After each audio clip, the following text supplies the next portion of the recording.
કાઠિયાવાડી ગુવાર ઢોકળીનું શાકનું નામ તો તમે સાંભળ્યું જ હશે, પણ ક્યારેક હોટલમાં કે પછી ક્યારેક ઢાબા પર તમે આ શાક જમ્યા જશો. તો આજે આપણે ઘરે કેવી રીતે બનાવવું એ જોઈએ. એકદમ ટેસ્ટી અને એકદમ સ્વાદિષ્ટ આ શાક બને છે હોટલ જેવું જ. તો સૌથી પહેલા ગુવાર ઢોકળીનું શાક બનાવવા માટે મેં અહીંયા 250 ગ્રામ જેટલી ગુવાર લીધી છે. ગુવાર કૂણી હોય એવી જ લેવાની, જેથી આ શાક ખાવામાં સરસ મીઠું લાગશે. હવે આપણે એની ડાળખીનો ભાગ કાપી અને એક ગુવારના 2 ટુકડા કરી દેવાના છે. ગુવારને એકદમ ઝીણી નથી સમારવાની. એના 2 ટુકડામાં આપણે લાંબી શેપમાં આપણે તેને કટ કરી લીધી છે. આ રીતે તમે જોઈ શકો છો. હવે આપણે એને ધોઈ લેવાની છે. તો હવે આપણે ઢોકળીનો લોટ બાંધવાનો છે. તો લોટ બાંધવા માટે મેં અહીંયા 1/4 કપ જેટલો બેસન અને અડધા કપ જેટલો રોટલીનો ઝીણો લોટ લીધો છે. એમાં સ્વાદ મુજબ મીઠું, ચપટી જેટલી હળદર, અડધી ચમચી લાલ મરચું પાવડર, અડધી ચમચી ધાણા જીરું પાવડર, 1 ચમચી તલ એડ કરીશું, ચપટી જેટલો અજમો એડ કરવાનો છે હાથેથી આ રીતે મસળીને, અને અડધી ચમચી આપણે ખાંડ એડ કરીશું. ખાંડ ઓપ્શનલ છે. અને અડધા લીંબુનો રસ એડ કરી દેવાનો છે. અહીંયા મેં કોથમીરના થોડા પાન એડ કરી દીધા છે અને મોણ માટે આપણે તેલ એડ કરી દેવાનું છે. તો જ્યારે પણ આપણે દાળ ઢોકળીનો જે લોટ રેડી કરીએ છીએ, બસ એ જ રીતે આ ઢોકળીનો લોટ રેડી કરીએ છીએ. જો તમારે દાળ ઢોકળી બનાવવાની હોય અને સાથે તમે થેપલા બનાવતા હોય, તો તમે જો આના થેપલા કરવા માંગતા હોય તો તમે આ લોટ થોડો વધારે ક્વોન્ટિટીમાં લઈ અને જોડે થેપલા પણ બનાવી શકો છો. હવે થોડું થોડું પાણી એડ કરતા જઈ આપણે લોટ બાંધવાનો છે. જેવી રીતે પરોઠાનો લોટ બાંધીએ છીએ, બસ એવી જ રીતે આ લોટ આપણે બાંધી લેવાનો છે. ના વધારે ઢીલો ના વધારે કઠણ, સોફ્ટ લોટ બાંધીશું. અને ચણાનો લોટ હોવાથી હાથમાં ચીપકી જતો હશે, એટલે તમે તેલ લગાવી અને આ રીતે છૂટો પાડી શકો છો. લોટ અહીંયા સરસ મજાનો આપણો બંધાઈ ગયો છે. લોટને આપણે 10 જ મિનિટ રેસ્ટ આપવાનો છે. તો ઢાંકણ ઢાંકી અને 10 મિનિટ સાઈડમાં રાખી દઈશું. તો હવે આપણે કાઠિયાવાડી શાક બનાવતા હોય તો લસણની ચટણી તો જરૂરથી બનાવવી જોઈએ.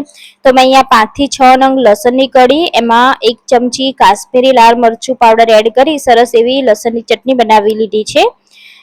તો હવે શાક માટે વઘાર કરવા માટે આપણે કુકરમાં જ વઘાર કરીશું. તો કુકરમાં આપણે 4 ચમચી જેટલું તેલ એડ કરીશું. એમાં 1 ચમચી રાઈ અને જીરુંને સરસ એવું આપણે કકડવા દેવાનું છે. અહીંયા વઘારમાં મેં અજમો એડ નથી કર્યો, કેમ કે ઢોકળીમાં અજમો એડ કર્યો છે, એટલે વઘારમાં અજમો મેં સ્કીપ કર્યો છે. ચપટી જેટલી આપણે હિંગ એડ કરીશું અને જે વાટેલી લસણની ચટણી છે એમાં મેં થોડું પાણી નાખી અને સરસ મિક્સ કરી લીધી હતી. તો એ આપણે વઘારમાં એડ કરવાની છે. આ રીતે વઘાર ઉડે એવી જ રીતે વઘાર કરીશું તો શાકનો ટેસ્ટ ખૂબ જ સરસ આવે છે. વઘારમાં જો આ રીતે કચાશ રહી જશે તો શાક ખાવાની મજા નથી આવતી. એટલે વઘાર સરસ કરવાનો. તો લસણનું આપણે વઘાર મસ્ત કરી દીધો છે. ગેસની ફ્લેમ ધીરી રાખવાની, જેથી આપણો વઘાર બળી ના જાય. હવે આપણે મસાલામાં 1 પિંચ જેટલી અહીંયા હળદર એડ કરીશું. અહીંયા ધાણા જીરું પાવડર અને અડધી ચમચીથી પણ ઓછો લાલ મરચું પાવડર એડ કરવાનો છે. સ્વાદ મુજબ મીઠું એડ કરી દઈશું અને મિક્સ કરી લેવાનું છે. તો બધું જ આ રીતે મિક્સ કર્યા પછી હવે આવશે એમાં પાણી એડ કરવાનું. તો અહીંયા ટોટલ મેં અડધા ગ્લાસ જેટલું પાણી એડ કર્યું છે. અત્યારે આપણે અડધા ગ્લાસ જેટલું પાણી એડ કરીશું અને પાછળથી ઢોકળી એડ કર્યા પછી જો જરૂર લાગે તો વધારે પાણી આપણે એડ કરીશું.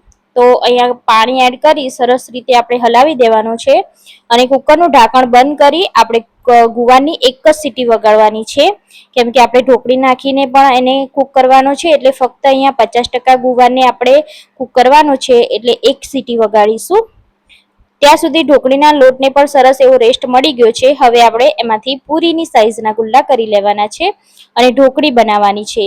તો તમે આ રીતે પણ ઢોકળી બનાવી શકો. અને જો તમારે મોટી રોટલી વણી અને જે દાળ ઢોકળીમાં તમે રોટલીના શેપ આપી અને બનાવો છો ઢોકળીના, એવી જ રીતે તમે ઢોકળી બનાવી શકો છો. પણ હું આ રીતે ઢોકળી બનાવું છું ગોળ શેપમાં. તમારા ઘરમાં જે રીતે ખવાતી હોય એ રીતે તમે અહીંયા શેપ આપી શકો છો. તો ઢોકળીને આપણે બનાવવા માટે આ રીતે ગોળ વાળી દઈશું અને હલકા હાથે પ્રેસ કરી આ રીતે ગોળ શેપમાં તેને આપણે બનાવી લેવાની છે. ના વધારે જાડી ના વધારે પતલી આપણે બનાવીશું, મીડિયમ, જેથી ઢોકળી ઇઝીલી ચડી પણ જશે. જો વધારે પતલી હશે તો ઓગળી જશે અને વધારે જાડી હશે તો કાચી રહી જશે. એટલે મીડિયમ આપણે ઢોકળી બનાવવાની છે. આવી જ રીતે બની ગઈ છે. તો આપણે એક પ્લેટમાં તેને રાખી લેવાની છે. સાથે બધી ઢોકળી આપણે એ જ રીતે બનાવી લેવાની છે. તો એવી જ રીતે મેં અહીંયા બધી જ ઢોકળીને સેમ એ જ રીતે બનાવી લીધી છે।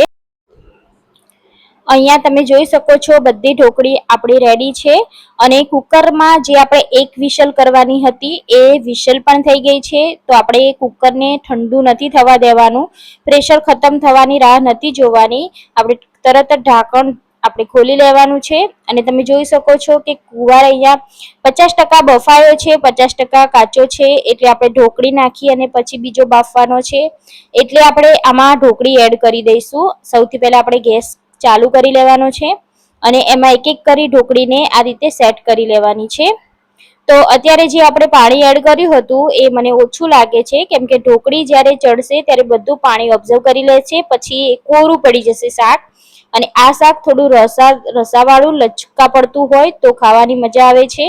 એટલે ફરીથી આપણે અડધા ગ્લાસ જેટલું પાણી ઉપરથી નાખવાનું છે।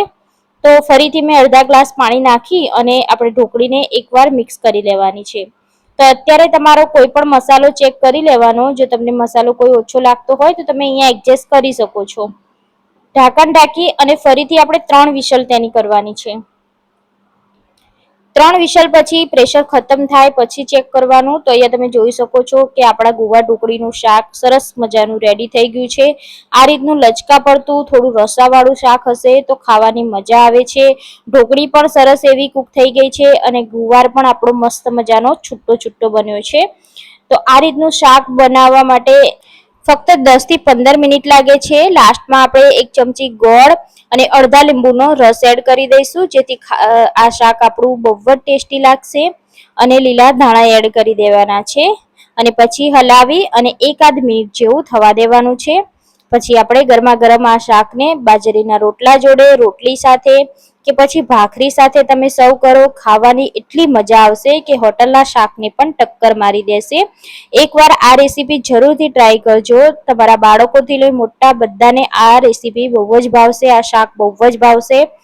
જો તમને આ રેસીપી પસંદ આવી હોય તો તમારા ફ્રેન્ડ્સ ફેમિલી સાથે શેર જરૂરથી કરી દો।